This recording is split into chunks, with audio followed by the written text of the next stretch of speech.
来到勾勾公好发，我是怡姐，我是敏华。怡姐，你知道吗？办公室呢最近很疯着色书哎。我自己也有画哦，因为啊，人家讲说现代人呢压力太大了，所以呢画画可以让大家疏解压力。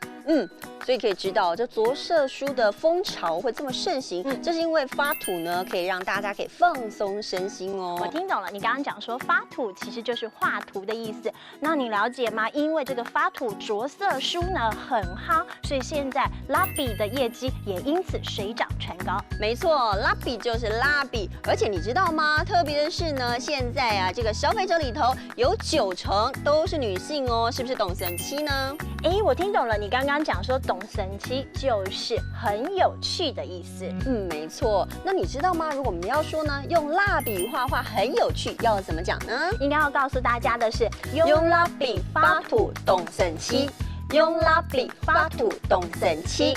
现在跟着勾勾公好发的系统，我们带你一块来画图，一块来参加着色书的风潮喽。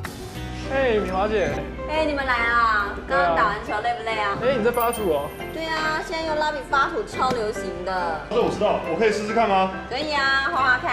好。这就是那个韩国很红的那个着色书嘛？对啊，是韩剧带动的风潮啊。我可以画画看吗？可以，蛮好玩的，懂神七耶。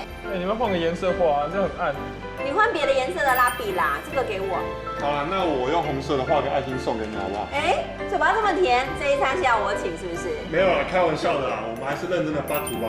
你们不要小看这着色书哦，现在超级流行的，我好不容易才抢到这2本哦。你不觉得这样发图懂神七吗？真的蛮神奇的。你们害我也好想发图哦。那我们一起用蜡笔发图吧。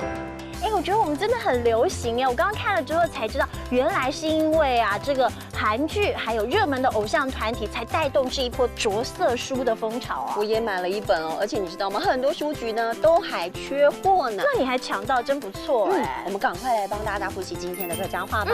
蜡笔怎么说呢？蜡笔，蜡笔。那如果说是画画呢？发图，发图。那如果说这个发图是很有趣，而且也很疗愈，这个有趣要怎么讲呢？神七，神七。那如果说用蜡笔画画很有趣，要怎么说呢？用蜡笔发图懂神七。用蜡笔发图懂神七。今天勾勾公好发带大家赶一下流行，赶快拿起你的蜡笔一块来发图。勾勾公好发，我们下次见喽！下次见喽，拜拜。